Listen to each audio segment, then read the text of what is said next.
Beverly Ritchie. I work for the City of Kitchener, and I also am a local independent artist.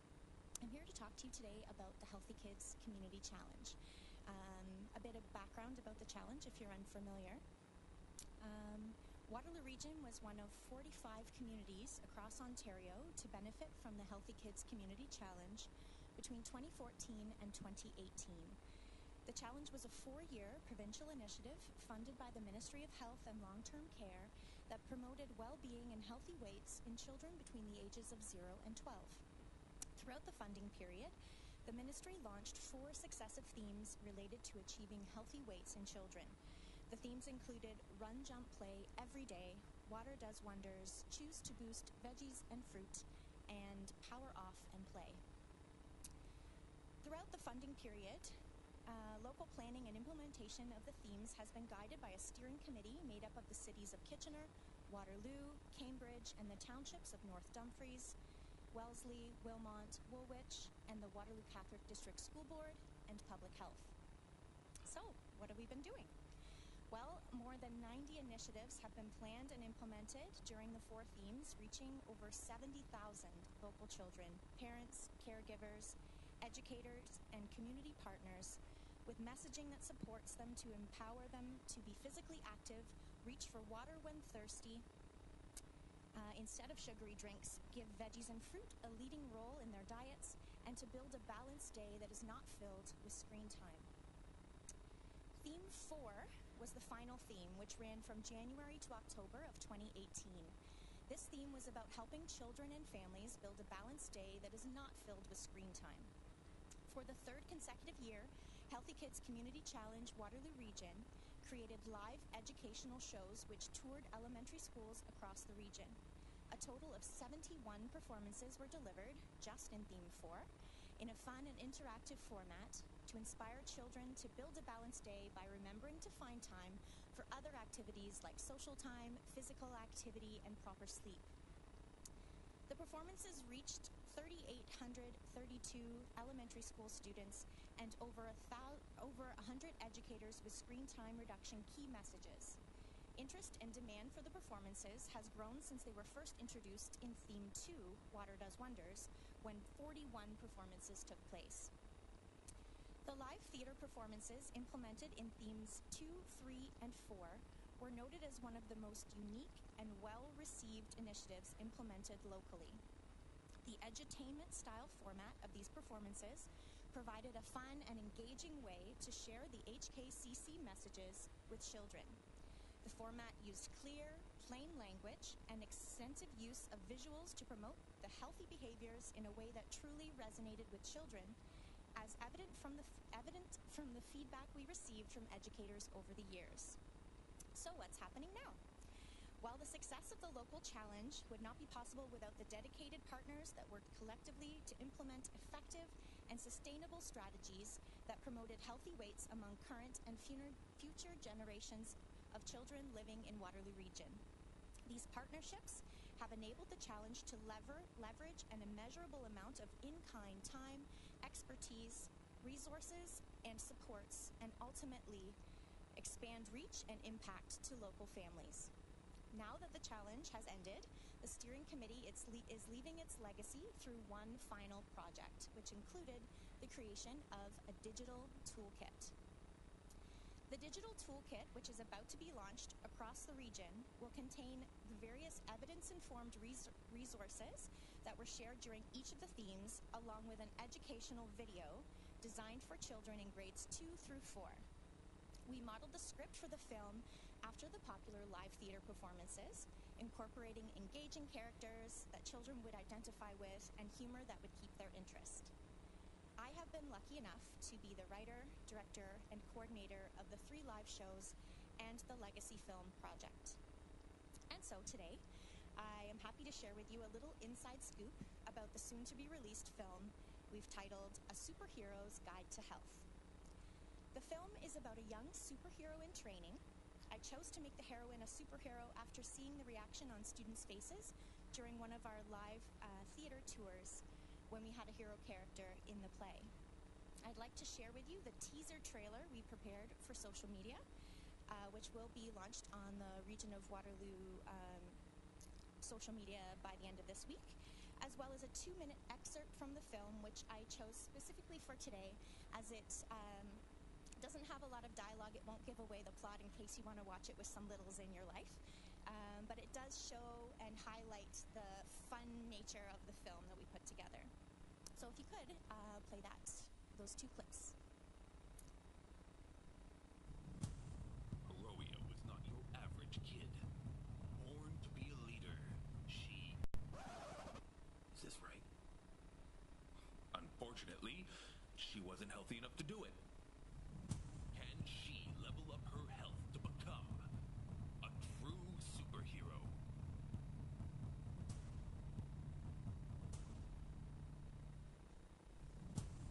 Heroia was not your average kid.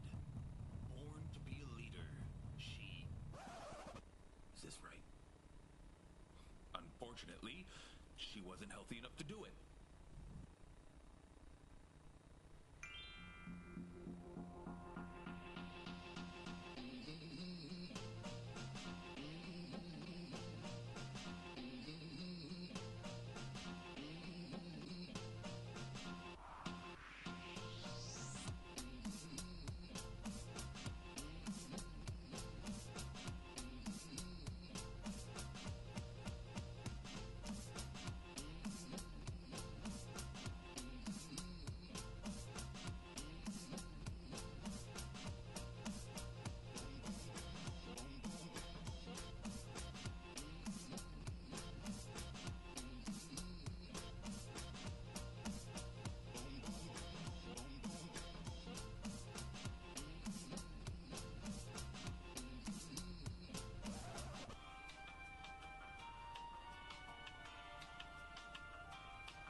To find a hydration station near you, visit bluew.org.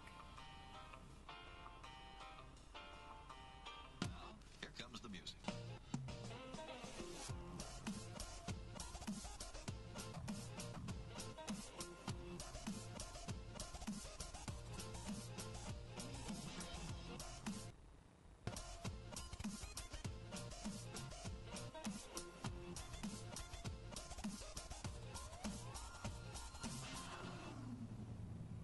That was so much fun!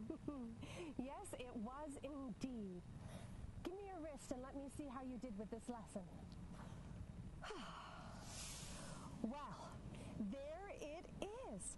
You've earned your run, jump, and play badge, and your overall power has doubled from when we started this morning. I must be really hungry. Me too. This next lesson should help with your tummy grumbling. Ready? 3, 2, 1. So that's the little clip there. So that was our main character, Heroia, and Dr. Greenleaf, who's helping her through her journey to regain all 4 of her Healthy Kid badges from each of the 4 themes of Healthy Kids Community Challenge. So I'd like to say that one of the key messages of the film is that better health is not about striving for perfection. It's about making informed, healthier choices one after another. And this film teaches that feeling good can take practice to take care of oneself. And so this is something that children can really relate to. Sometimes we don't make the best choice, but that's okay. It's human. And because we have a chance later to make a better choice, it works out okay in the end. And when those healthier choices begin to add up, that's when we become our own superhero. We can think more clearly, move more freely, and regain our full power. This is the message that I am most helpful will carry on the true legacy of the Healthy Kids Community Challenge in Waterloo Region for years to come. Thank you. Thank you, Beverly. We do have a couple questions. If you don't mind waiting. Councilor Galloway. Thank you, Madam Chair. I'm not sure this question's for Bev, but it may be for Mr. Murray. But I was really interested in reading the report and the program that is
sustainability plan for that, and who will be the lead on that?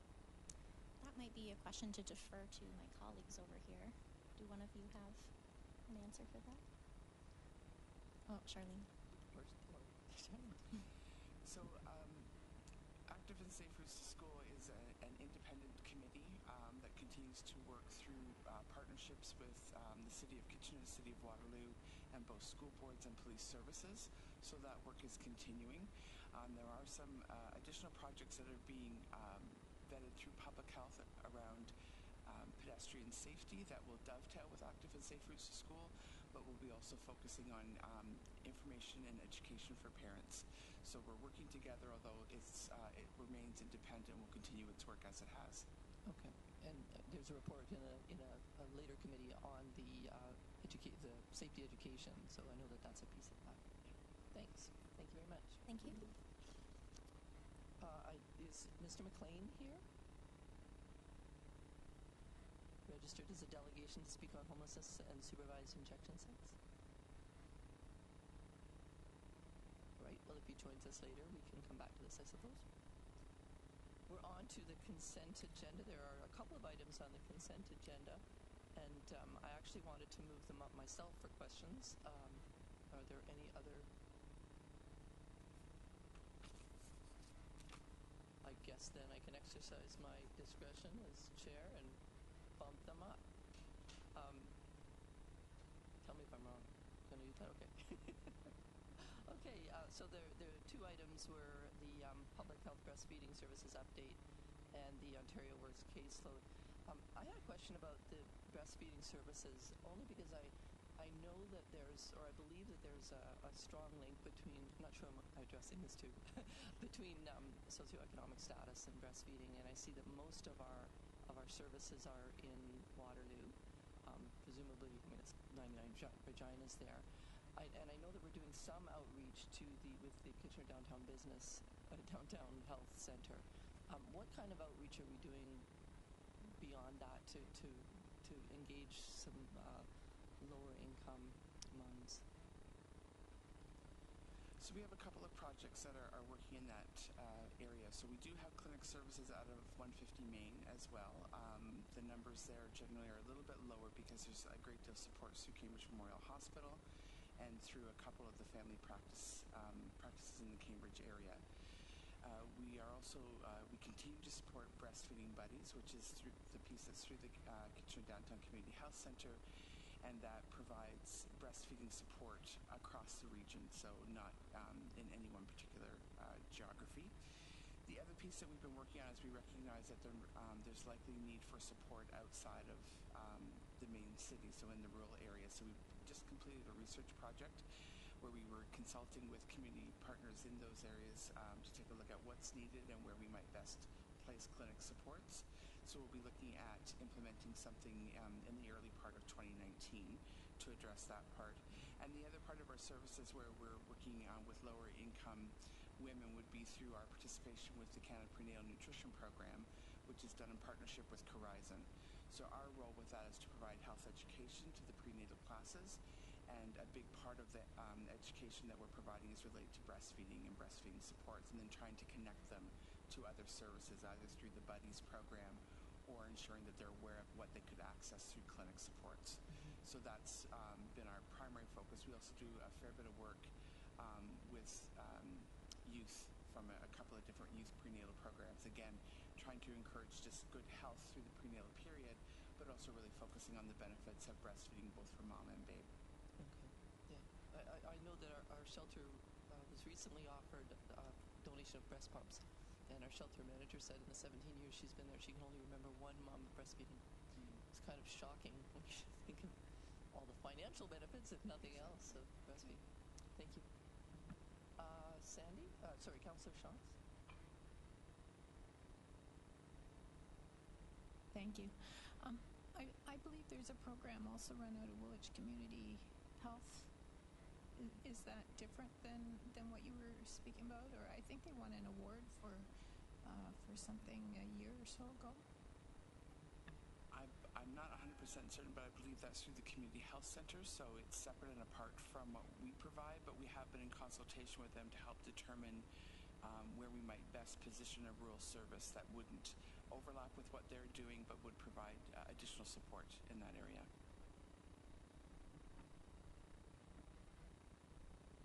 Thank you. No other questions on that. I also had questions on the Ontario Works caseload report. That's probably Douglas. Just given that we now know what some of the changes are going to be from the province, and my understanding is that the effect of those changes is going to be that people will, at higher levels of income, will lose their benefits more quickly. And I'm wondering whether we've had any time to do any analysis about what it would mean for our not so much our caseload but our services. And I'm wondering, do our workers provide advice to people on how to maximize their income, and also do we anticipate greater demands on our discretionary benefits as a result of the changes?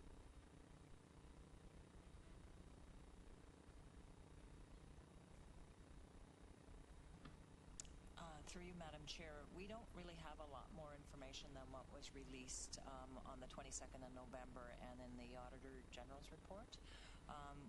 The discretionary benefits, they haven't really told us much more about it. We're waiting for some more information. We were on a teleconference yesterday with our ministry counterparts, and they are doing some more analysis of what it all means and how the discretionary benefits will be used. We're assuming it might have more, but we don't know at this point in time. And our ministry counterparts yesterday, they're just at the phase of figuring what it all means to us. Our caseworkers do talk to the clients about maximizing the benefits to their full extent. We've also done a lot of changes to give the caseworkers more time to spend with the clients to talk about employment and maximizing their benefits. Good. That's good to know. Thank you.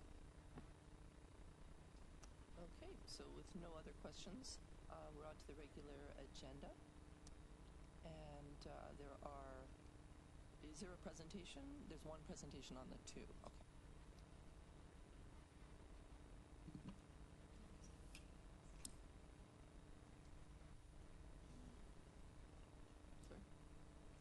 Sorry. I'm sorry. Do I have a mover to accept the items on the consent agenda? Sue and, Councillor Foxton, Councillor Jaworski, and I'll look to my right next time. All in favor? It's my natural inclination.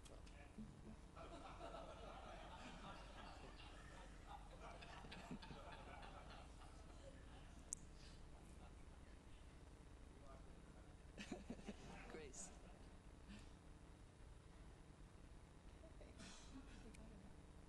So good morning, Chair Clark and members of the Community Services Committee. Today, Grace Birmingham, our Manager of Harm Reduction, will provide highlights from the two information reports before you. And they will focus on the Waterloo Region Opioid Response Planning process currently underway, as well as consumption and treatment services, previously known under the formal title of Supervised Consumption Services under the former Liberal government. The focus of this morning's presentation will include components of the involving picture of the opioid response and situation in Waterloo Region, priority strategies that are identified for the Waterloo Region Opioid Response Plan, changes and enhancements that have been announced to the provincial program for consumption and treatment services that include specific criteria that will go along with funding decisions. Work underway, and this is a component of the consumption and treatment services site that Council had directed staff to continue while the community consultation process was paused while waiting for the release of provincial policy. And then we will conclude with next steps. So I will turn the presentation over to Grace Birmingham. Good morning, everybody. We'll wait until the presentation's up.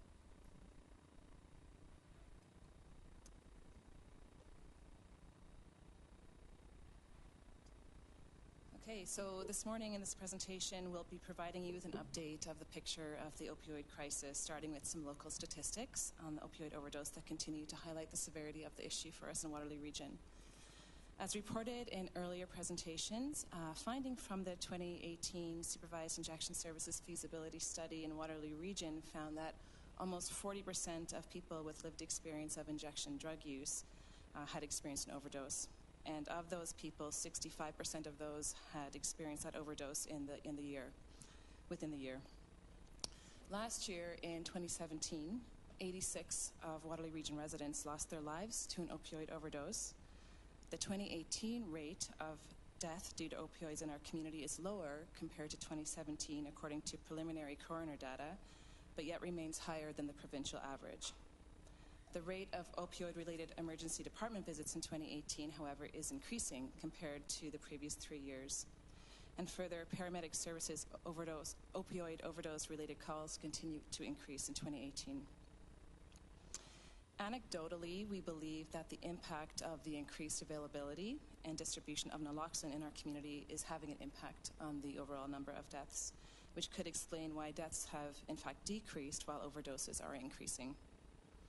For 2018, year-to-date, most opioid overdose-related paramedic service calls and naloxone administrations were for patients aged 20 to 34 years. Between January and September 2018, 4,864 naloxone kits were distributed in Waterloo Region.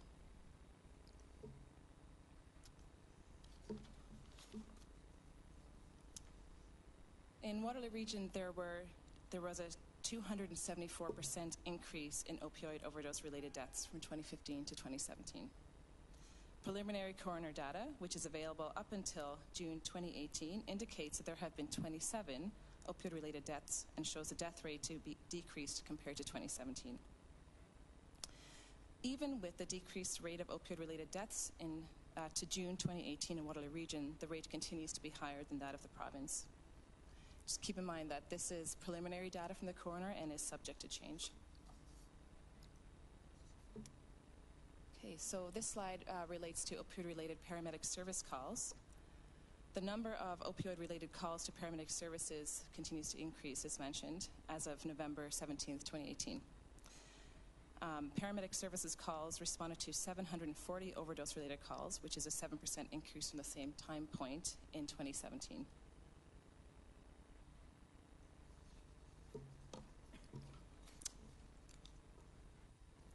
It's also important to note that overdoses continue to occur in a variety of settings, with 52% of overdose calls coming from private homes thus far in 2018, and 48% coming from other locations. When we talk about private homes, that definition includes apartments, condos, houses, or townhomes, a variety of different settings where people might be living in a privately organized or privately paid for situation. The other category includes non-private accommodation, which could include hotels, shelters or nursing homes, public buildings such as restaurants, office buildings, and shopping malls, or outdoor locations such as a park or a street. It also includes the category of unknown. This slide relates to emergency department visits in Waterloo Region, and we saw a 147% increase in opioid-related emergency department visits between 2015 and 2017. From 2015 to 2018, rates of emergency department visits in Waterloo Region have been higher than the provincial rates. Further, 2017 opioid-related emergency visit data by municipality indicated that of Ontario municipalities with populations over 100,000, Cambridge had the 6th highest rate and Kitchener had the 9th highest rate. So that wraps up a summary of the data that we continue to get and we will continue to update Council on moving forward. This slide speaks to our Waterloo Region's integrated opioid response. In Waterloo Region, we have tackled issues of substance use as a community, and since 2012, the Waterloo Region Integrated Drug Strategy, or the RIDS, has been working to address issues of substance use and addiction, including opioid addiction and overdose, through a 4-pillared approach that includes prevention, harm reduction, recovery and rehabilitation, enforcement and justice, and with an underlying principle of integration. And that's The image there of the 4 pillars on your slide there is a visual conceptual image that shows the integration as the looping navy blue circle around the 4 pillars. So in 2017, when the Ministry of Health and Long-Term Care directed public health units to support development of opioid response plans, given the partnership and collective approach in the region and with the RIDS, creating the plan through the Waterloo Region Integrated Drug Strategy was both practical and appropriate. Problematic substance use is a complex community issue requiring comprehensive solutions, partnership across multiple sectors, integration of services, and involvement of people who have been directly impacted by substance use. A special committee on opioid response of the RIDS was struck in February 2018, bringing together community leaders to build on work already underway to address opioids and opioid-related issues, and in addition to create strategies to further address the opioid crisis through our community opioid response plan.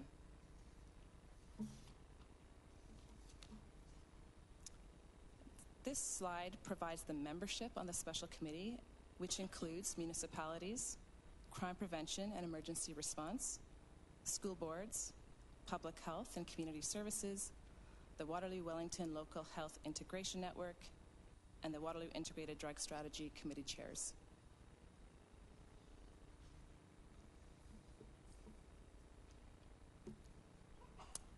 So this slide shows the front cover of Waterloo Region's Opioid Response Plan, which was submitted to Community Services Committee for endorsement in June of 2018.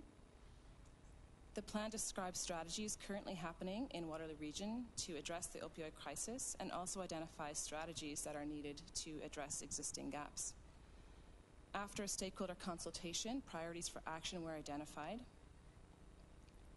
and this work continues.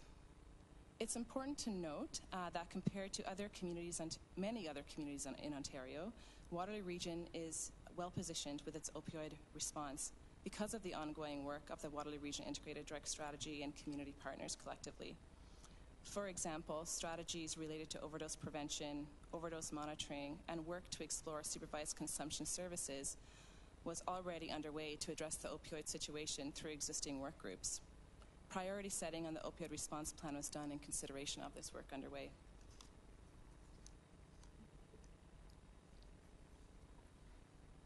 So this slide lists the 3 strategies that were selected to focus on in 2019 by the Special Committee on Opioid Response. Under the pillar of prevention, the Waterloo Region Youth Engagement Strategy, which was previously reported to Council in 2018 through the work of the Crime Prevention Council, is a model for youth engagement that uses the same community and evidence-based approach to youth substance use prevention as Iceland, removing participation barriers and creating engagement opportunities. The approach includes building a network of support for youth with parent and school involvement and engaging youth in opportunities that positively impact their development. It's a grassroots model informed by national and local evidence for a continuous approach to improvement.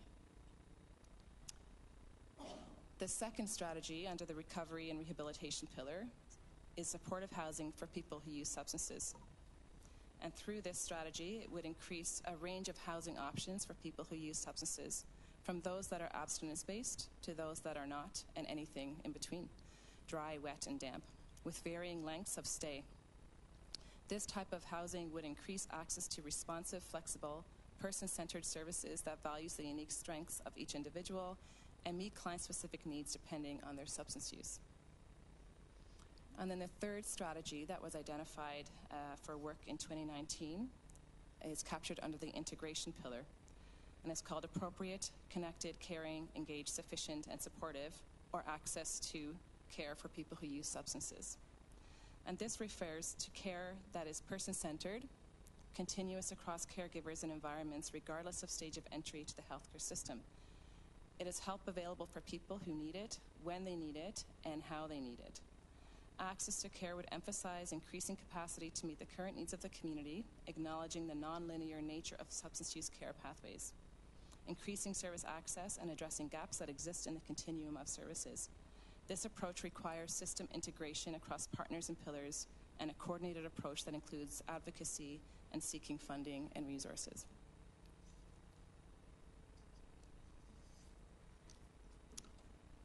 So the next steps with the strategy prioritization for initiation include identifying and establishing stakeholder work groups, capitalizing on current work in the community to avoid duplication and ensure community partner buy-in.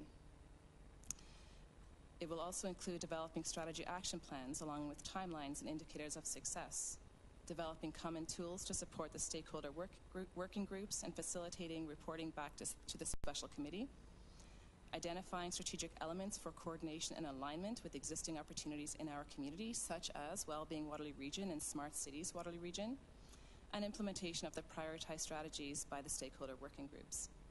Progress on these strategies will be measured, and progress reports will be provided to Regional Council. Long-term outcomes will be monitored as part of the ongoing work of the Waterloo Region Integrated Drug Strategy.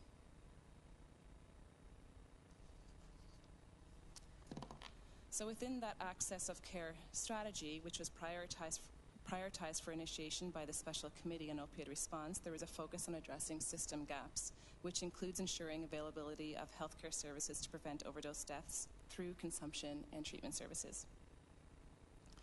Work to explore and plan consumption and treatment services has been happening since June 2017, and public health staff have provided Community Services Committee members with a number of updates to support decision-making along the way. The change in provincial government brought a review of the province's funding program for consumption and treatment services in August of this year.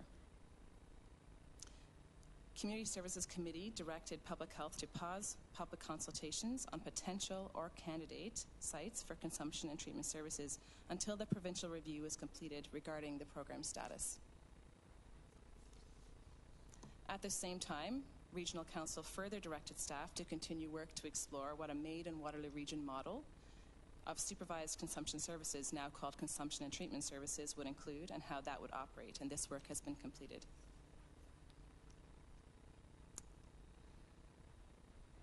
So in order to operate consumption treatment services, an application to the federal government must be made to receive an exemption to the Controlled Drugs and Substances Act under the Criminal Code, and a second application must be made to the provincial government for funding.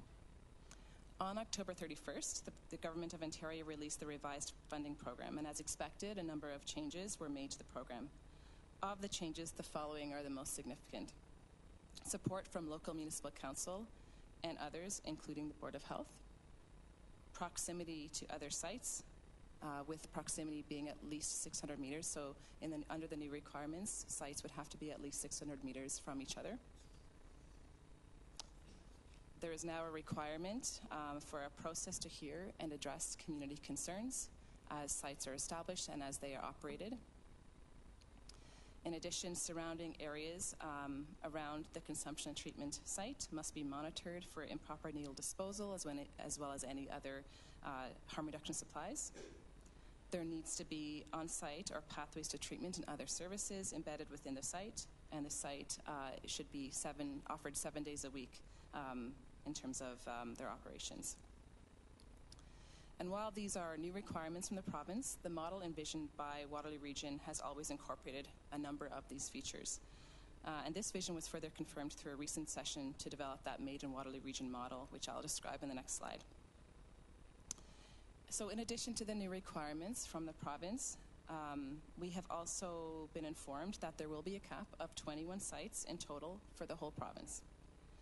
Currently in Ontario, there are 21 sites that are either operating as fixed or temporary sites, and all of those sites have received communication from the province to apply for funding under the revised Consumption and Treatment Services Program. If the requirements shown up here on the slide are applied strictly, it is possible that some of these sites will not be eligible to continue operating, largely due to that new proximity rule. The province has further advised that all sites, either current or new, are to be established by April 2019, and that other communities with a need for consumption and treatment services submit an application for funding well in advance of that April deadline. As such, a site in Waterloo Region rests on our community's ability to move our process ahead in a timely manner.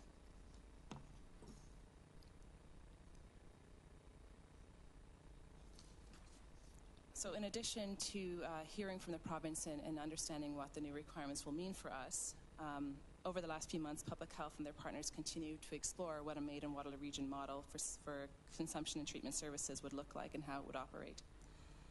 The session brought together various sectors, including those that have been engaged in previous consultation process, in addition to sectors that had been less engaged to date.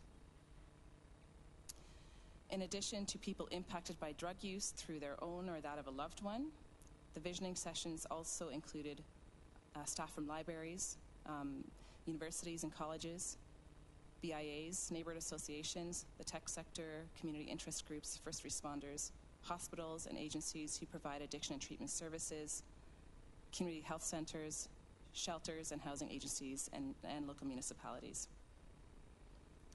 3 areas were addressed through the sessions. The first is to identify and describe a practical vision for consumption and treatment services in Waterloo Region. Also to identify and prioritize the type of services, supports, and partnerships that folks felt were important and required to meet that practical vision, and develop a model for consumption and treatment services. In your report, in Appendix 6, the model is described, and I'll just provide a little bit of extra detail associated with that. So with the model, a community advisory group that would include site staff, clients, community members, researchers, BIAs, police, and others that would meet regularly to discuss and advise on-site operations, discuss challenges, and define solutions. Policies, procedures, partnerships, evidence-informed practice, and communication are foundational to the operations of the site and to develop and engage community. Accessibility, outreach, multiple services that are integrated in client centers, and indicator tracking and reporting make up the 4 major components of the model. In addition, pathways to services on-site or through referral would include those that are required by the province with additional services that are considered in terms of the unique needs of the population.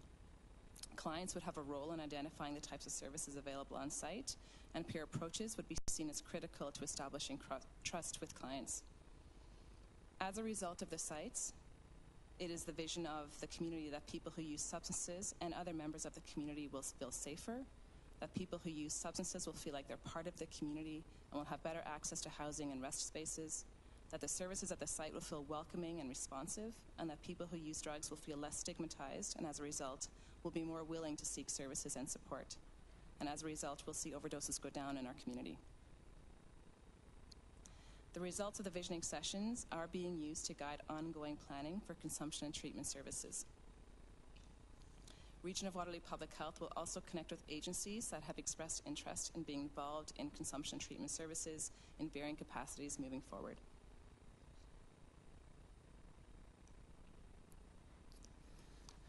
So in terms of our ongoing, sorry, Karen, I'll let you take over here. I'll pass over to Karen. So in terms of ongoing and next steps, staff are going to continue to work with the many partners to finalize the service delivery model, and that will include floor plans and operating and capital costs. Public health staff will return to Community Services Committee on January 8th with recommendations regarding next steps for Council's consideration. And that is the conclusion of our presentation today, and we're really looking forward to returning in January with specific next steps to continue this important work.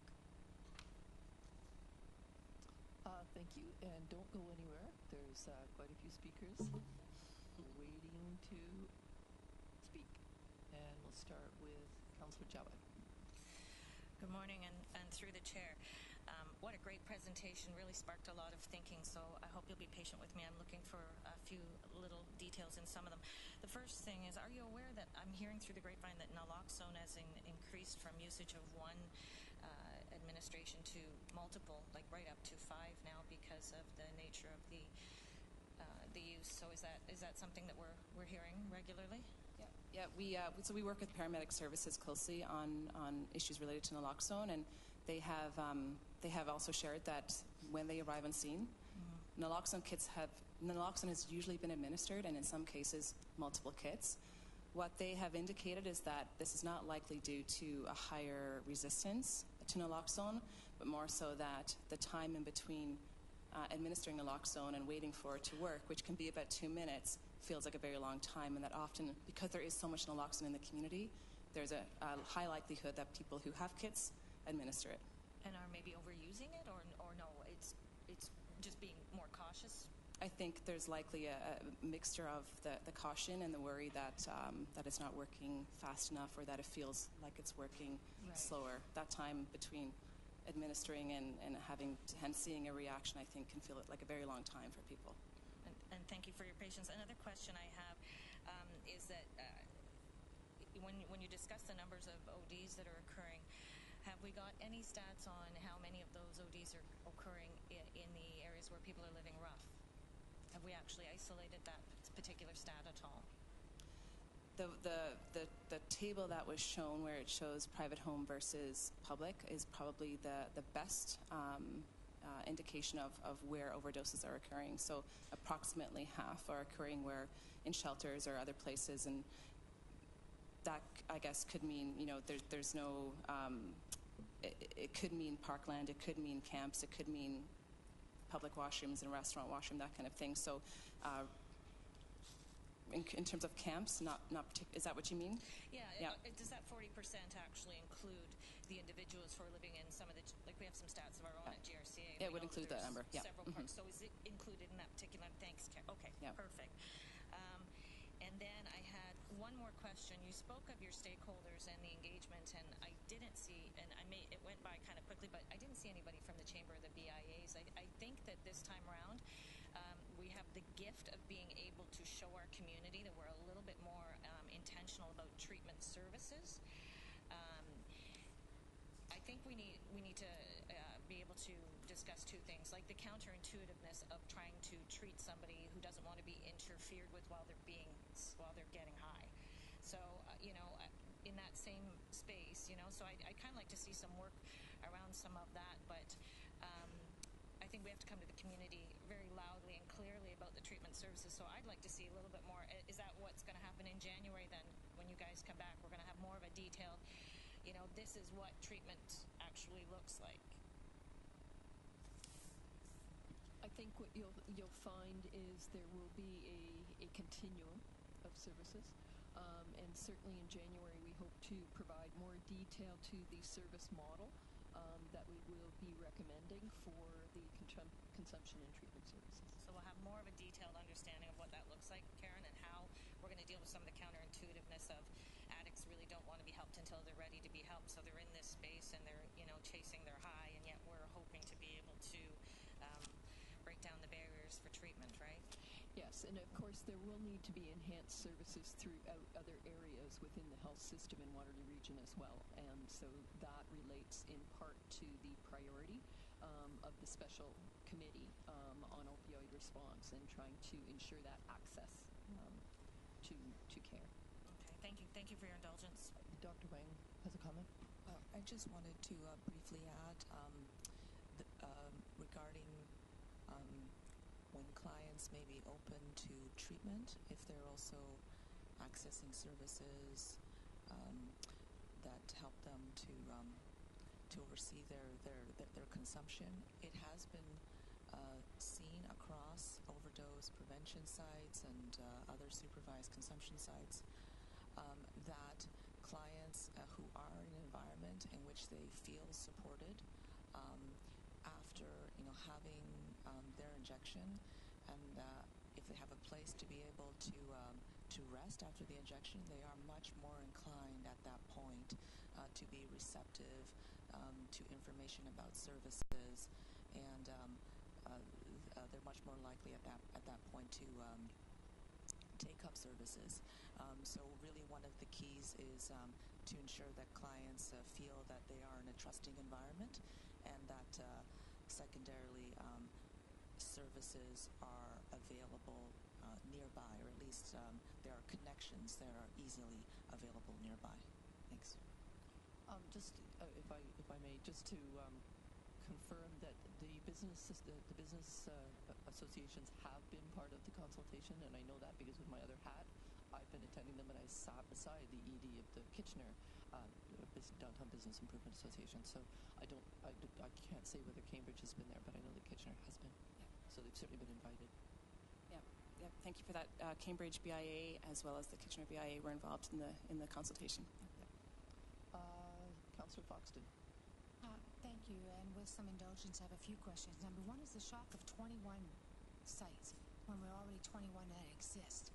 So we don't know if we'll be slated for one of those sites, and my next question would be, if we're not slated for one of those sites, how are we going to fund the site if we are going to proceed? But that comes probably in January's discussion or further.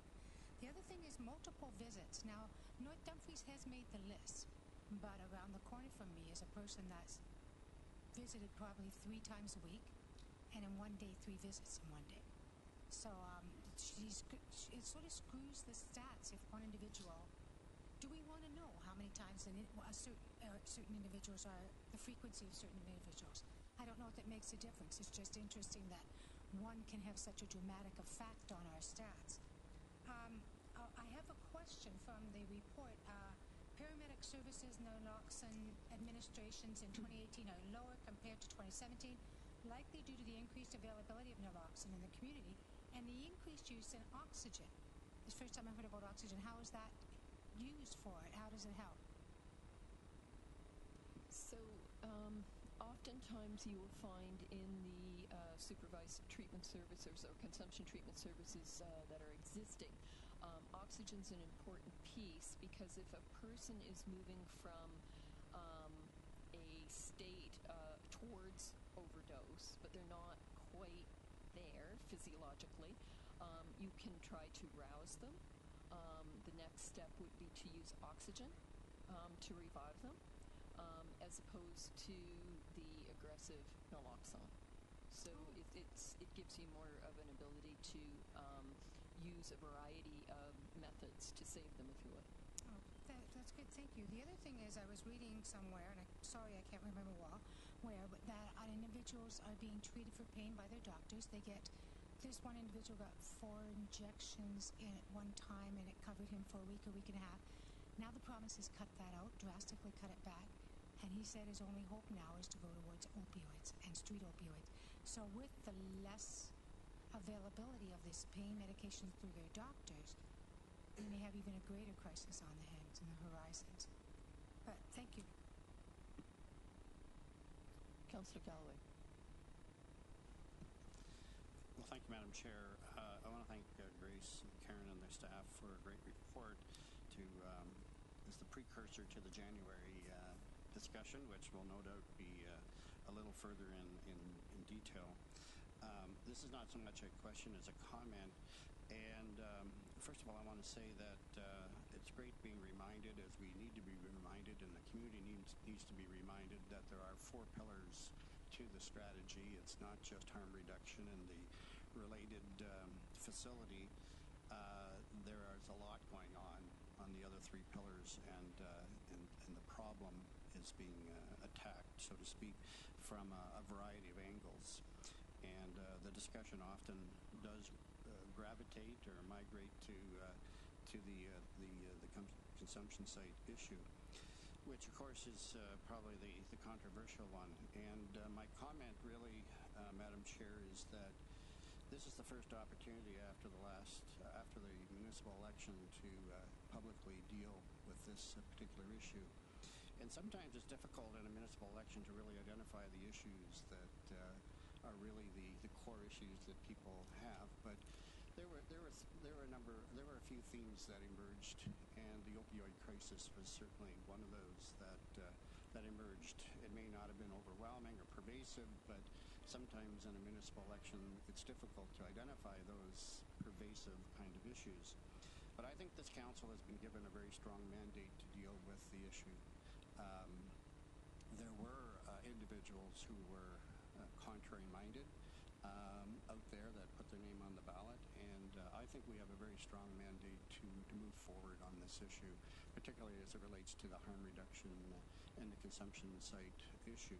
I'm not advocating for any particular address, but I think we're going to have to garner some courage and some conviction on this to move forward in this as we move forward. And with a limit of 21 sites, I don't think we have a lot of time to to do it, because I believe, certainly speaking for myself, want to be on that list of 21 sites. Thank you. Councillor Kiefer. Thank you, Madam Chair. My concern, too, is towards the sites. Councillor Foxton alluded to some of what I was going to ask, but with regards to the sites, I'm wondering, are we looking forward to one or two sites, or have we not made our mind up? Are we absolutely waiting for the province to come back with that?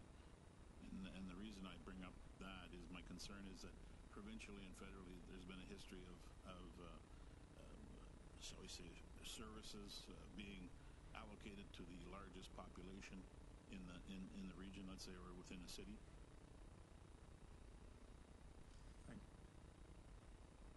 Madam Chair, if I could comment. Yes, ma'am.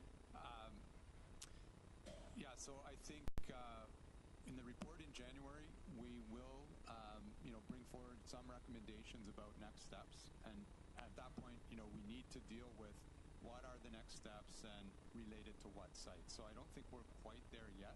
That's work that's still going on. But if you think back to, the work that's gone on over the last 12, 18 months, I think we've identified a couple of significant areas of drug use and overdoses in Waterloo Region. One in Kitchener, one in Cambridge. So, that's been I think the working approach is trying to find sites that are located in reasonable proximity to areas of high drug use. And we've got two significant areas of high drug use. So, we're not finished the work yet. We'll be back in January, but I think that's what we have to keep in mind as we're doing that. Well, thank you. Knowing that, we better have a plan B in place, because if the province decides that this is going to be a financially made decision, we're probably going to get one site and not two. And I'm just I'm curious to what plan B will be then too. So I'll wait. Thank you. Councillor Harris. Good morning, Chair. Through you to Grace, thank you for your presentation. I have two questions, and I know we'll have perhaps a more robust conversation in January, but prior to that, the sites that are listed on page 41, applying the new criteria that the province announced in August, are there any of those sites that would no longer be perhaps a candidate? No, I think all 5 of those sites were chosen because of their ability to meet the criteria. Even the new criteria, right? And I guess the timing now that we've got a fixed timeline to respond in April, assuming there's the new criteria of local council support, would I guess the timing's going to be tight. Would the list of sites, the addresses, have to go to the local municipal council first for approval and then come back to the region for its application to the province?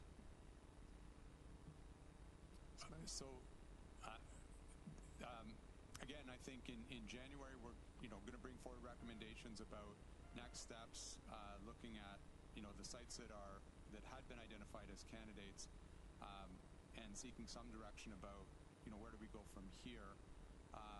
The sequence of events, I think, is not entirely clear. What is clear is that before an application probably could be submitted or would be considered by the province, it will need indication of support by the Board of Health, this council, and it will need indication of support by the local municipality. In what order that happens is not yet clear, and that's one of the things we'll try to deal with in January. Thank you. Councillor McGarry. Thank you, Chair, and through you to the delegation. Just really wanted to bring some comments regarding Cambridge. As you know, it's been a hot-button issue in our community for months and months, and indeed it's been an incredibly divisive issue in our community. And certainly we are aware of the statistics that there is more overdoses near our Bridges homeless shelter than many others, but it's one of the reasons why Cambridge Council stepped forward a while ago to institute the interim control bylaw against the 2 sites that are in the downtown core. This continues to be a divisive issue. the social media on site has prompted concerns even from our Waterloo Region Provincial or Police Services, and one of the sites in particular had to be archived because of some of the comments on there. But in saying all that, we understand that the move to not just safe injection sites, but consumption and treatment sites is actually a positive step. I did want to point out, though, that there's several moving pieces in Cambridge, one of which is the Bridges Shelter. The Cambridge Shelter Corporation is looking at a new site and a new building in Cambridge community. And we have found that there's a number of stakeholders that are on board, including our business community. And they're starting to work behind the scenes to pass the hat to find some of that funding, because businesses and residents, as well as the shelter, are recognizing that the building itself is no longer adequate to address the vulnerable population today in a safe way for not only the residents in the homeless shelter, but also the staff that are working there. It's a landlocked site, and just for one instance, there's no off-ramp for first responders to park their emergency vehicles that are not in the live lane of traffic with the street outside. So their 911 calls are often not only blocking the traffic, but our first responders are not protected and off the site. There was no back service entry or ramp or driveway to accommodate first responder vehicles. So in saying all that, the site selection committee is being looked at right now in the terms of reference in order to move the shelter.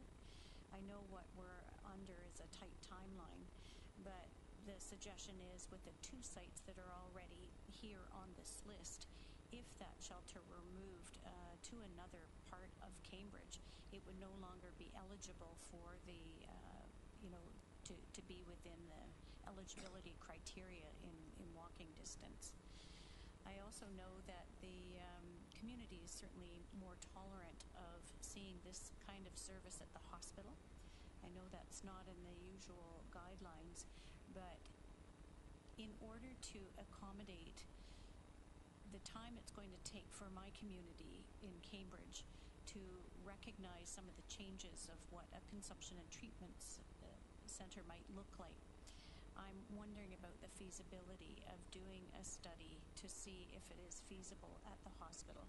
We've had communication, as you're probably well familiar with the CEO there, Patrick Gaskin. This is a more tolerant approach for the community in the meantime. So I'm just really putting forward some cautionary flags. I'm quite sure that there's not been much movement in Cambridge City Council. All of those councillors have returned to the table. They have told me quite clearly they're not tolerant of reducing or removing the interim control bylaw at the moment. And that particular bylaw has another year extension if it comes forward this spring. So I guess it's just really a cautionary note that I'm putting out there, that the two sites right now may not be adequate if indeed a new site for the shelter is found and it's relocated. The hospital is central to the community, and there is that question of anonymity that I'm not sure has ever been studied. This may help to address the 70% or so of the overdoses that happen in private homes. People that have been using in our community have told me, as you know, background is nursing and home care, and I've had individuals tell me that if there was sort of a safe consumption site that was anonymous, that people in the community could see them going in and out and not recognize that they were using and still functioning in our community. And the hospital would be one of those sites where if they were leaving or going into that property, even if they were at a clinic at one end of it, they could, say that they were there for treatment, and somebody might not know what their treatment is. So there's a few of those kind of subtleties or nuances in the use of safe consumption sites that maybe not have been studied from not just those that are living rough or living in the homeless shelter, but that part of the community that are functioning and using in their own homes, and that's where most of the overdoses are. So I'm wondering about the feasibility of doing a study to see if it could have a site in a hospital added to that list. Thank you. Mr. Murray. So I think Council's aware that public health's view over the last 12 or 18 months has been that hospitals in general aren't ideal locations for consumption and treatment facilities for a whole host of reasons, and some concern in particular in Cambridge that the hospital's a little bit removed from the area of most significant drug use. Having said all that, we're aware that Cambridge Memorial Hospital as a potential location does keep coming up and came up numerous times in Cambridge when we were asking people to suggest locations. So I suppose if it's council's wish, we could do some work with Cambridge Memorial Hospital to take a look at what is the feasibility of a facility there. Where would they put it? What would be the lead time? I think, as you all know, they're in a little bit of flux on that site right now, given the construction project. But again, if that's the wish of council, staff can work with Cambridge Hospital to take a quick look at the feasibility of a site there. I don't know whether we can get this granular with our data to look at what the impact of the location of the bridges actually is, but if it is possible for us to sort of extrapolate that and look at how that might affect our hotspot, that I think would be possible. But I do want to say, relocating a shelter is a many-year process. It's not something that's going to happen in a year. So I think that the application process requires having to be renewed annually to demonstrate that the demand is still there and that the service numbers are reasonable. So my understanding is that this would be something that you'd have to be revisiting each year anyway. Is that right? Yeah, in terms of the exemption itself from the federal government, there is a review and a renewal period that is involved. Do you need any further direction, or is that sufficient? I think some indication from council, if you want us to take a quick look at feasibility at Cambridge Hospital, we're quite prepared to do that if that's the wish of council. I'm going to suggest that we have a number of people lined up to speak, and perhaps we can work our way through those, and that might reveal the answer in time, if that's all right. Councillor Babich. Thank you, Chair Clark, and thank you, Ms. Birmingham, for your presentation and to staff for your ongoing work on this file. We know it's an extremely important one that is impacting a significant number of people in our community, and while I think we're seeing a little bit of a downswing in terms of some of the numbers, it continues to be a source of concern not only here but elsewhere across the country. I guess a couple questions or points, and had the opportunity to have some dialogue both with our staff and with some of the new councillors, or some of the people on the new council in our community that are going to be most involved with this. I guess the first question I have is in regards to page 54 and the list of agencies, organizations, and so on that participated in those two sessions that were organized. One of the groups that seems to be missing from that list is the municipalities. And I'm wondering, were they included? I'm just not seeing them in some subgroup, or were they not included as part of that? Yeah, so all municipalities were invited to attend, and my understanding is that I believe we had representation from all. Okay, because when I look at the list, that doesn't appear to be the case. Like the municipalities aren't listed anywhere there.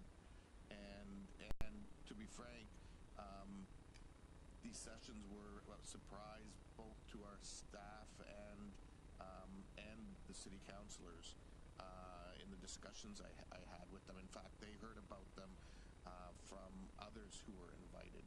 And so that became a little bit of a source of concern, because obviously the municipalities are going to need to be integral partners in terms of working this going forward. So I'm wondering if we can get some clarification on that, and then maybe get the table corrected if in fact they were part of it. The second piece is, this continues to be a sensitive issue, obviously, in the city of Kitchener as well. I think those who are returning members of council will recall that Kitchener's position has been, quite clear. We're certainly prepared to do our share of dealing with this issue and the responsibility that we collectively have as a region to address this issue. But it's one that needs to see, and the position of council has been that it's one that needs to see an equitable sharing of the responsibility amongst the areas that are most affected. And I think as we go forward and we look at whatever recommendations come forward, that is something that Kitchener Council will look at very closely prior to ultimately making any final decision about their willingness to be part of the solution, which we want to be very clear. But it needs to be an equitable solution. I think it's fair to say that the path to the solution may be different in each of the municipalities, but this is an issue that is a region-wide problem, and not just a problem in one city. And so I would ask staff to give that serious consideration as part of any recommendations they're bringing forward and the review that happens.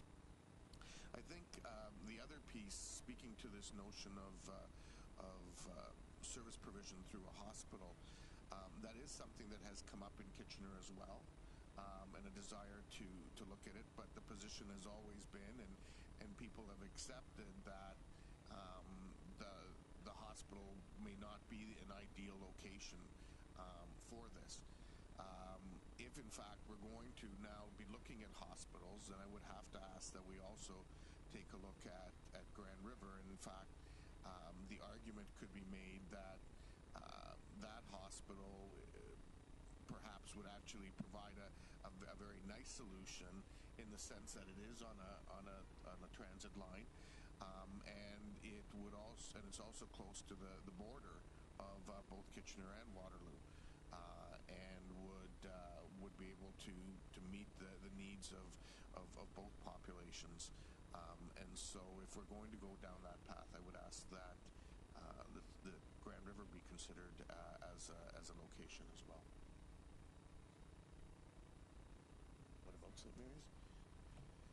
I mean, I guess St. Mary's could potentially as well, but I think the reality is, when you look at transportation links, and then accessibility and proximity to individuals, I would say Grand River is probably the one that would be more suited out of the two, but I guess that could be part of the process that staff look at.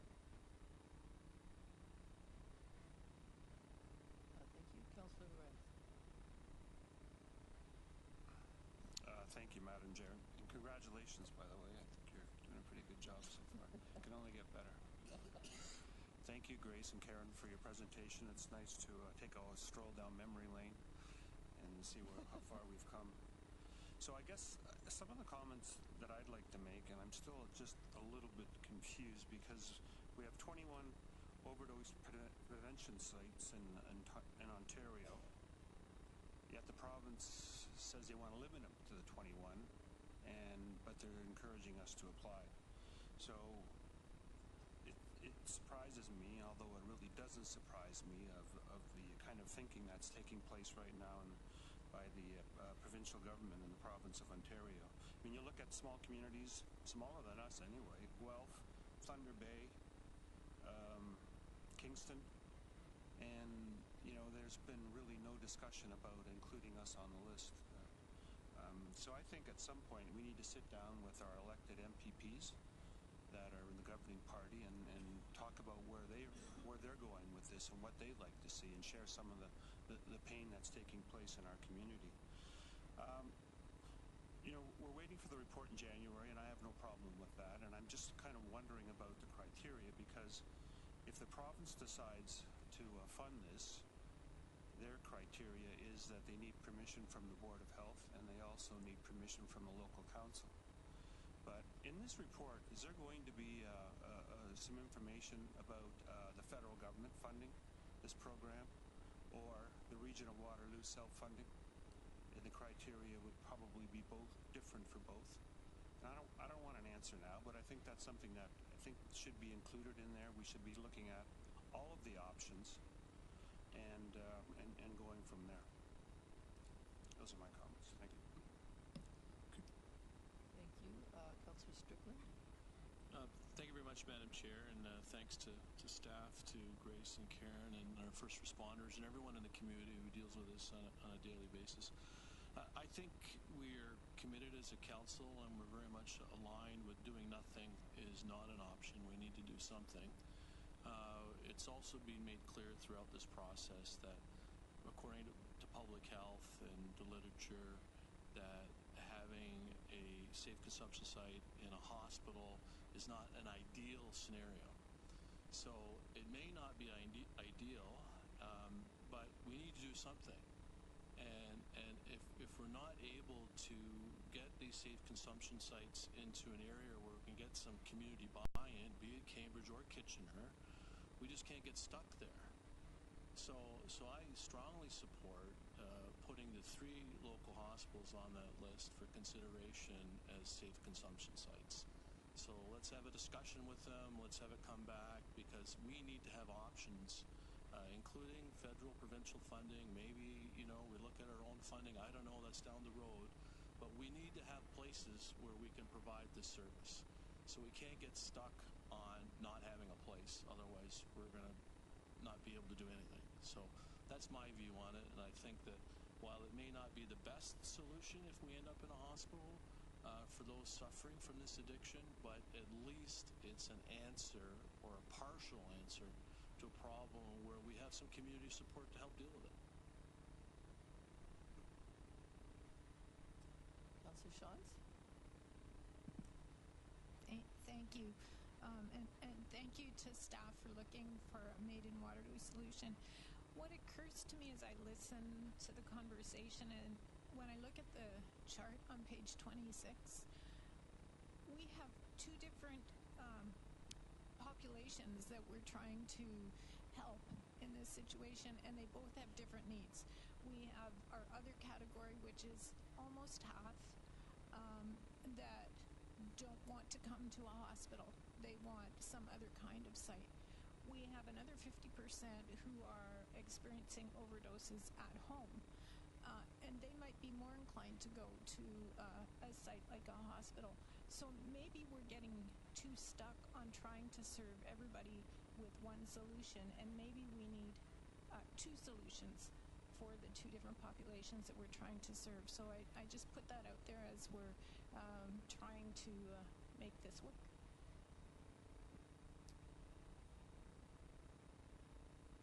Councillor Foxton. Thank you, through the chair. As you know, I've always supported the hospital sites. I think, number one, to have a willing partner is amazing, and for them to step forward publicly and state so, I think it ticks a lot of boxes. I like how you thought Councillor Shawns was negotiating, because I do like, and we do have a little bit of time to play with both, but I'm going to ask my Cambridge counterparts if they're going to move a motion to include the hospitals, and if not, I will step down, otherwise I will make that motion. You will? Okay, I'm going to release that. Thank you. At this time, this is a procedural question.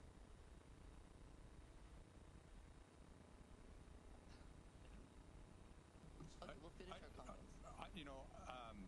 I think if somebody wants to move a motion to include, for us to look at the feasibility of hospital sites, that's fine. I think we're getting a pretty clear indication from a number of councillors that you want us to look at the feasibility of hospital sites, so I think staff are quite prepared just to take that as direction, look at the feasibility of sites at the hospitals, and we'll report back. Could I ask a question? Yes. just in terms of the amount of, I'm very aware that we're under the gun with time. If we add new sites, what does that do with our consultations? Is it possible? That's a really good question. I don't think we have a really good answer today, but I think, if that's the direction of council, what we will do is, ASAP, like today or tomorrow, we'll reach out to our partners at the hospitals and start that process, and, see how far we get with that before we're reporting back in January. And so what you may get in January is, some sort of preliminary indication, and we'll try to bake that into our recommendations about next steps. And it may be that the work that the hospitals has to carry on, kind of in parallel with consultation. We may have to, continue to look at the feasibility and costs and whatever in parallel with some other consultation process.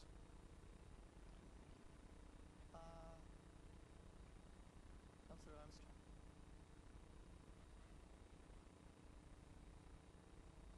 Yes. We are having lots of great conversation here, and it's very important that we do, but the thing that I'm noticing the most is that the time that it's taking, by the time we get around to doing anything, almost everybody in the region will be touched by this.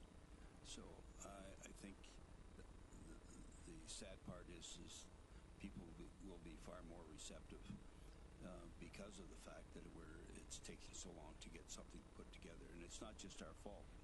I mean, the province has a lot to say in this, and that's the frustration, is that we are waiting so long to get responses from different agencies. That's the frustration that I find, and as sad as it sounds, but the longer it takes, the more receptive people will be because of the fact they'll all be touched by it. Councillor Jowett? Through the chair, I know that a lot of the standalones haven't exactly provided the success that people were hoping for. I mean, we know that Guelph was giving out free pizza to try and entice people to come and use the site. So I don't think that we're far off from trying something different. And again, Made in Waterloo solution, I just like to put forward that I would second this motion if somebody wants to get it on the table. That's a good segue. Councillor McGarry.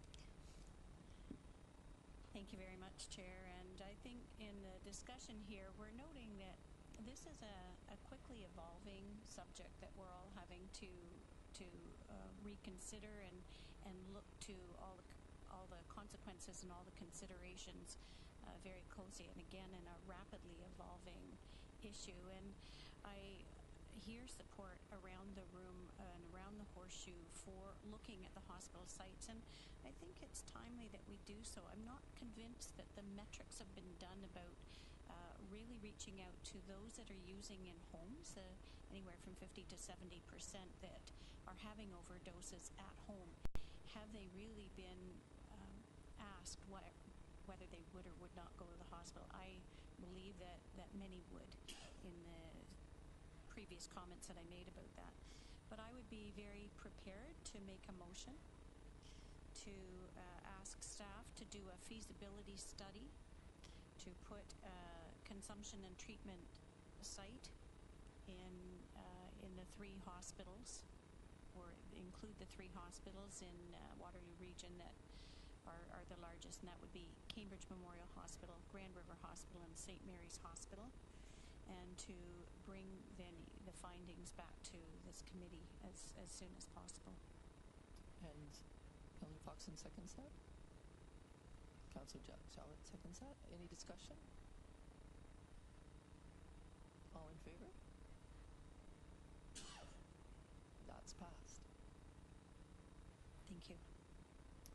Seeing no other questions, thank you for your standing there for a long time. and excellent work from all the public health staff on this very, very involved and challenging issue. There were actually two reports that occasioned that presentation. So in order, we have 5.1, the opioid response plan update. Do I have a motion to accept that? Councillor Fravanovich, seconded by Councillor Shantz. All in favor? A I saw a few hands. Okay. That's approved. Item 5.2, update regarding consumption treatment services. Do I have a motion to accept that? Councillor Foxton, seconded by Councillor Schatz, and all in favor? Thank you. We are on to another presentation from Community Services, a person-centered approach to care in senior services. Thank you, Chair Clark.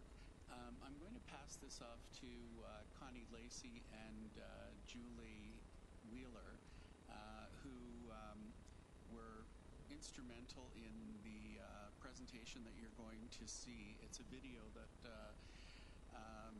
details the quality of care and the kind of care that's operated or that's offered through Sunnyside Home. We're all very proud of this particular piece of communication, so I'll turn it over to Connie and Julie to introduce it. Good morning, through you, Madam Chair, and good morning to all the members of the Community Services Committee.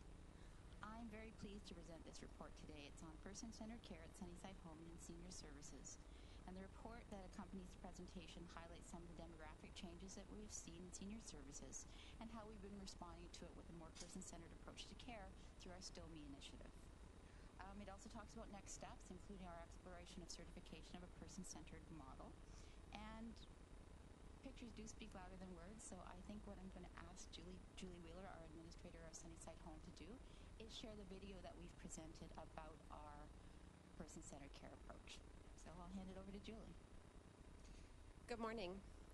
Last year, Senior Services undertook a collaborative process with residents, families, volunteers, and staff to develop a new vision. The vision: we are a caring community where every person can live their best life. In this vision, there are two really important themes. The first being the importance of belonging to a caring community, and the second is the opportunity for each person to live their best life. As humans, our need to belong, to feel and give love to others, and to experience purpose each and every day is as fundamental to us as the air that we breathe. Today, I'm so pleased to have the opportunity to show a video that describes how Sunnyside is bringing this vision to life using a person-centered approach to care.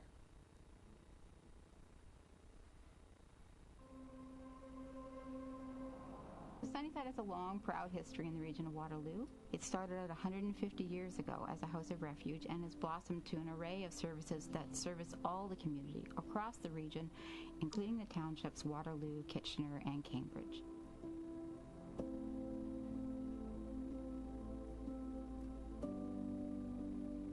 I think that Sunnyside has changed immensely, but I think the one thing that's been consistent through the years is that we have been providing care to the vulnerable. People know about Sunnyside from far and wide in this community. It's very much embedded in the community. People feel like Sunnyside is their home away from home. I was really scared I couldn't do it, and I have my own place now. I have a fridge and a stove, and I just love it. My husband is here in long-term care at Lowell Creek. I felt welcomed here. I feel secure that he's well cared for here. And I like the fact that he has so many activities in which to participate. I'm quite impressed. And my wife said, since I started coming here, I'm a better person. Many people come into an institution and they're worried about the things they're going to have to give up. We don't want people to feel like that here at Sunnyside. We want people to come here and feel like their life is enhanced, not compromised, that the things that were important to them when they lived at home are things that can continue to be important to them, and that we're there to support them to live fully in whatever their occupation and whatever their interest is. You're sort of free here, in Sunnyside, and that's a big thing. I just love it over here. You're in the city, but we're surrounded by the trees, and the wellness center is here, which I use. Well, I was very fortunate to be one of the early ones into this. The program is called YODA, and it's just a group of us with dementia who've gotten it early on in our lives and sharing together in a fun club. that happens to be wonderfully run by Sunnyside. To know about what they did in their past, what their routines were, what their jobs, their hobbies were, and if we can continue to do that, to me, that's helping them live their best life. I think music is the language that bypasses and brings everybody together and unites people. I have iPods for all floors, so I put music for everybody, like with Johnny Cash and Elvis for them, or Frank Sinatra. And you just kind of make the best of what you can, and you see the difference. Interestingly enough, the music therapist, Kristen, was a student at Bob's school when he was principal there. That was one of those moments. It was really good. I'm always impressed with the number of volunteers, and a couple of the volunteers, I see them all the time here, so they're obviously dedicated. I think volunteer is very important thing to my life. I come here to visit one of the residents here. She's a little bit isolated, and I come here, talk to her, and I think make her feel happy. Those little moments every day are what make me want to come to work, like when my coworker just randomly starts dancing with one of the residents, just seeing the smile on people's faces and trying to help people have the best quality of life that they can. I think that another part of the future and where we're going is continuing to think outside the box. And some of the things that we've done to do that are introduce things like doll therapy babies or robotic companion animals. And these things have been really special for the residents. They've been very impactful. We're looking at what activities and programs we provide to make sure that we're not just doing what we think is best for people, but we're responding to what the needs of the people are that we're serving today. The fact that they're not just a number, they're actually human beings. It just looked like a place that I would feel comfortable to allow my loved ones to live here. For the people who come through our doors here at Sunnyside, this is, for most people, the last place that they're going to spend their days. And so it's really important that we make every day count, get to know them, get to know who they are, and what's important to them in this time of their life. This is my family, and my other family is at home. And when I look at both families, I realize that I am the richest man in the world.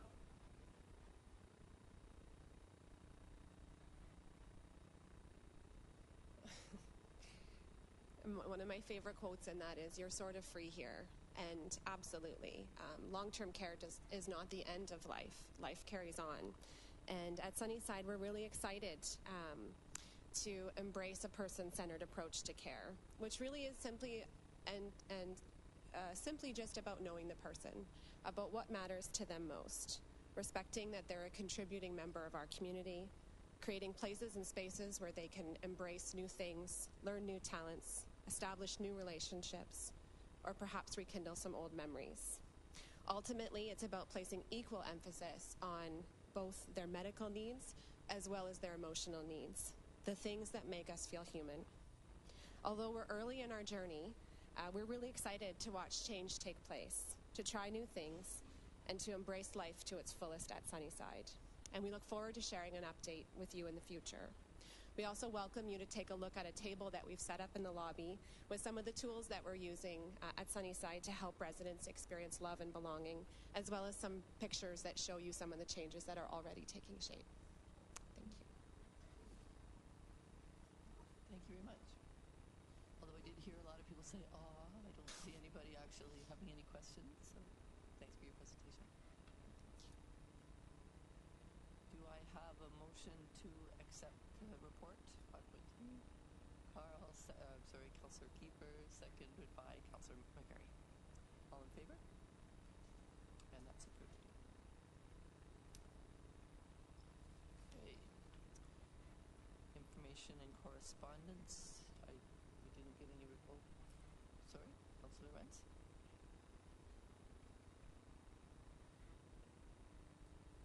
Thank you, Madam Chair. Just getting back to where we put the 3 hospitals on the list, I'm wondering how that affects the report that's supposed to be coming forward January 11th, when we just added 3 more. I mean, I don't know why we would be dealing with a report when once we've changed the whole idea of what we want to do or where we want to go. I'm wondering if we could just have a little brief explanation of how all of that's going to work, because I've been thinking about it a bit, and it doesn't seem like it seems right to me. Ms. Murray. Yeah, I'm not sure we have a good explanation of how it's all going to work, given that that happened 5 minutes ago. So we'll have to put our heads together. I think what we're trying to do is balance, being comprehensive and looking for, possible solutions, and yet moving this process forward. I think that's, part of the discussion today is I think there's a recognition that A, it's an urgent issue in the community, and B, there's a closing window of time with the province. So I think we're going to have to find a way to try to balance those two goals. Move this forward relatively expeditiously and find a way to, pretty quickly look at the feasibility of hospital locations. So I don't have a good answer for that. Yeah, I think we kind of get that feeling. Yeah, I know. But we do want to keep things moving. And so it may be that what you get in January is a report with recommended next steps, and it may be that we're still working on looking at the feasibility of the hospitals at the same time as we're possibly recommending next steps.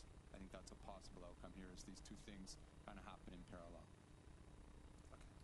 Thank you. My own concern has to do with the fact that we ruled hospitals out, at least the Cambridge one, because we didn't believe it would meet the eligibility criteria. So I wouldn't want staff to spend a lot of time on something that we know at the outset isn't going to meet the criteria. And I don't know whether that's something that we can confirm before doing the work. I don't know whether that's...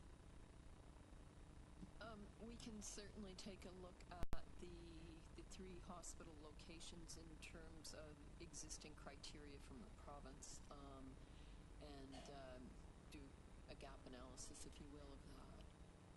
I'm not sure it will give you the amount of detail you're looking for, but it would be a good first step. The other thing I would add is, and Karen, you can confirm this, I think we've got a meeting, public health staff have a meeting set up with provincial staff soon, either this week or early next, to try to drill into all of this in more detail. There's not a lot of information from the province, and we want to work through with them, here are some possible scenarios in Waterloo Region, and try to get a sense from provincial staff about, the relative kind of feasibility of each of those scenarios, and a little bit more information, if they're able to provide it, about how they would interpret some of their criteria, which right now is, sort of one line in a table, but that's actually hard to use to kind of inform decision making. So that meeting with provincial staff may shed a little bit more light on this as well. I understood that the criteria that we were working with was the federal criteria for the exemptions. Do we? We are working with federal criteria for the exemption to the criminal code, and then the provincial criteria we're working with in terms of application for funding. Yes, so both. I guess I would suggest to council that if we determine that those sites are not going to be approved or fundable, that we don't want to engage the community in consultations, because that would be a waste of everybody's time and misleading. Yes, so we will be coming forward, as Mr. Murray referenced, in January, and in terms of the phased decision-making process that council has made, there may be recommendations that relate to further consultation with the public, and this would be certainly considered in terms of those next steps.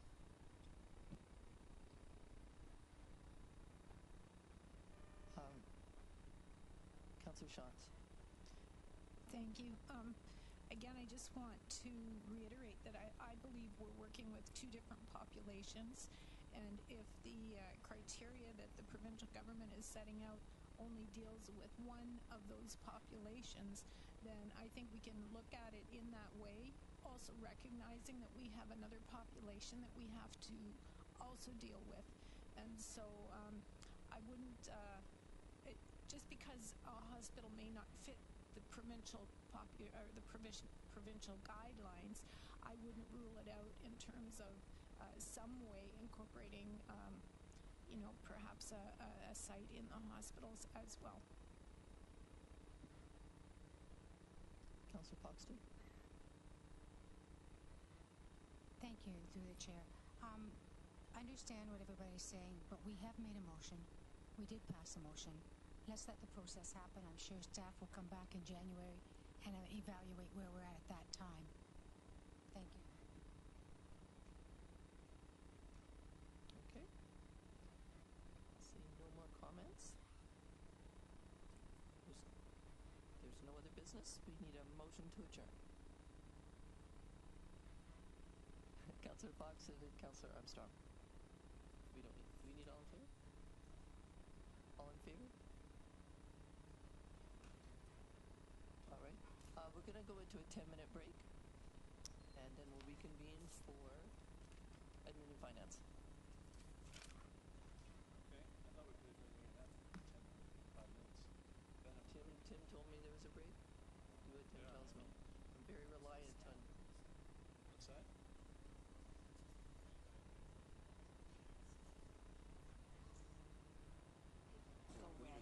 No, it goes to red, and it turns off on its own. So you don't have to activate that then to speak? To request, yes. To